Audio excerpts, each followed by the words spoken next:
मेरी माँ राजमाता साहब बहुत क्रिटिकल है, अभी एम्स अस्पताल में वेंटिलेटर पर है। पर मेरा दिमाग कुछ और कह रहा था, पर मेरा दिल कुछ और कह रहा था। मेरी माँ वहां अस्पताल में थी, पर मेरी माँ यहां भी कठिनाई में थी। मेरे पिता भी यहां कठिनाई में थे, मेरा भाई और मेरी बहन भी यहां कठिनाई में थी। तो मेरी उस मां को मैंने अपने धर्म पत्नी और अपनी बहन के साथ छोड़कर मैं अपनी इस मां और अपने इस पिता और अपने भाई और अपनी बहन के पास आया। और सबसे महत्वपूर्ण मेरे लिए मेरी आन बान और शान डेरा की समस्या। आज संकट के समय में, जैसे अभी आलोक जी ने कहा, जगन्नाथ सिंह जी ने कहा, जज्जी जी ने कहा, सब कुछ छोड़कर मैं अपने परिवार के बीच में आया हूं।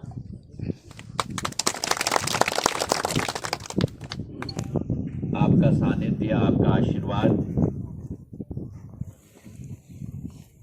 पिछले 20 वर्षों से निरंतर 2019 तक मुझे प्राप्त हुआ। मैंने सदैव आपसे कहा था कि मेरा और आपका एक राजनीतिक रिश्ता नहीं, मेरा और आपका एक हृदय का रिश्ता है, एक पारिवारिक रिश्ता। और ये इस पीढ़ी का रिश्ता नहीं है। माधव महाराज के जमाने से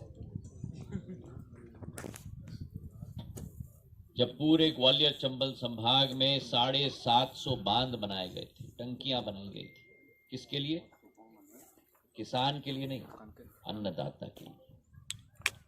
माधव महाराज कभी भी किसान शब्द इस्तेमाल नहीं करते, अन्नदाता शब्द इस्तेमाल करते।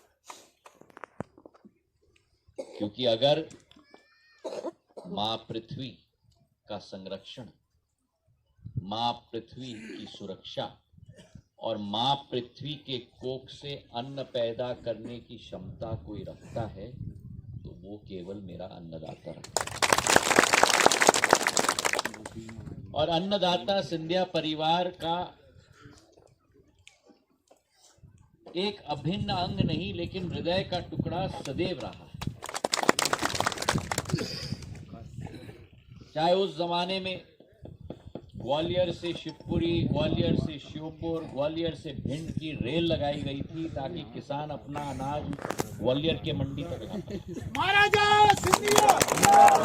बांधों की हम बात करें, आज अशोकनगर जिले में जितने भी बांध हैं भैया, एक एक बांध जो सारे के सारे सिंधिया परिवार के द्वारा, आप लोगों के द्वारा, आप लोगों के लिए। तो हमारा संबंध एक हृदय का संबंध। और मुझे अच्छी तरह याद है जब मंदसौर से रतलाम तक और ग्वालियर से गुना तक 1962-65 में, जब मेरे पूज्य पिताजी केवल 18-20 वर्ष के थे, उस जमाने में जब बाढ़ आई थी, मां और पुत्र, पूर्व राजमाता साहब और पूर्व महाराजा, दोनों अलग अलग गाड़ियों में अलग अलग जिलों में एक एक घर तक पहुंचे थे कंबल बांटने। जब जब सूखा आया, जब जब प्राकृतिक विपदा आई, और कोई आया या ना आया, लेकिन सिंधिया परिवार का मुखिया तो आपके बीच में सदैव। आज उमेश जी ने मुझे याद दिलाया, करीला का मार्ग भी कैबिनेट के द्वारा हमने स्वीकृत करवा दिया है, 55 किलोमीटर की 132 करोड़ की, जो आप लोगों की लंबी मांग थी। लेकिन आज सबसे बड़ी मुसीबत,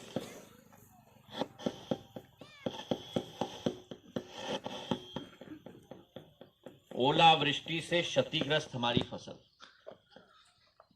और ये 5 किलोमीटर की पट्टी में आई है। और भोपाल डिवीजन से पटना बमोरी में प्रवेश करके घूमकर अशोकनगर से चंदेरी तक, और मैं प्रशासन कलेक्टर साहब को भी मैं धन्यवाद अर्पित करना चाहता हूं कि इतने कम समय में देखो आप कैसे पूर्ण नक्शा बनाया है कि कहां सिंध नदी से प्रवेश करके चंदेरी तक ये ओलावृष्टि की यात्रा चली है, जिसने किसानों का फसल को चौपट किया।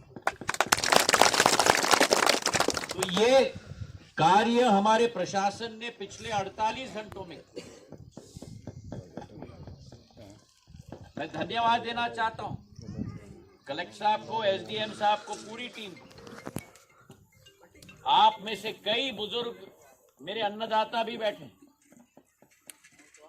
शायद इतिहास में पहली बार 48 घंटे के अंदर तहसीलदार और पटवारी आपके गांव-गांव, खेत-खेत, खलियान तक पहुंचे हैं। स्वयं एसडीएम महोदया, ये फोटो मैंने देखे हैं गांव-गांव के खेत-खेत में घूमते हुए देर रात तक,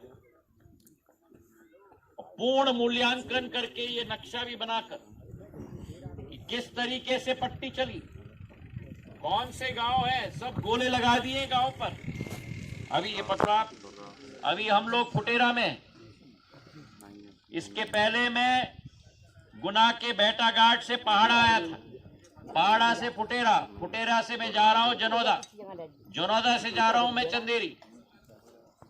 तो ये पूरी पट्टी का दौरा करते हुए यहां से मैं घूमूंगा ऊपर, चंदेरी से मैं जाऊंगा पिछोर के अंदर, पिछोर से अंदर फिर मैं जाऊंगा शिवपुरी, शिवपुरी से जाऊंगा मैं करेरा, करेरा से जाऊंगा मैं ग्वालियर। तो पूर्ण क्षेत्र से मैं निकल रहा हूं। 3 तारीख को ये ओलावृष्टि हुई, 2 तारीख को विधायक जी के कई लोगों के दूरभाष पर फोन आए मुझे। 3 तारीख को प्रधानमंत्री जी की संपूर्ण केंद्र मंत्रिमंडल की बैठक थी, 10 बजे सुबह से 7 बजे शाम तक। 3 तारीख को वो कार्यक्रम समाप्त किया। जैसे अभी जगन्नाथ सिंह जी ने और जज्जी जी ने कहा, मेरी मां राजमाता साहब बहुत क्रिटिकल है, अभी एम्स अस्पताल में वेंटिलेटर पर है, पर मेरा दिमाग कुछ और कह रहा था, पर मेरा दिल कुछ और कह रहा था। मेरी मां वहां अस्पताल में थी, पर मेरी मां यहां भी कठिनाई में थी, मेरे पिता भी यहां कठिनाई में थे, मेरा भाई और मेरी बहन भी यहां कठिनाई में थी। तो मेरी उस मां को मैंने अपने धर्म पत्नी और अपनी बहन के साथ छोड़कर मैं अपनी इस मां और अपने इस पिता और अपने भाई और अपनी बहन के पास आया।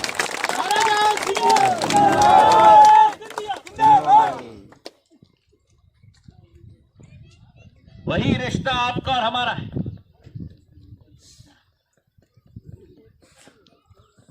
पांच साल पहले मेरी कमी रही होगी कि आपके आशीर्वाद से मैं थोड़ा वंचित रह गया,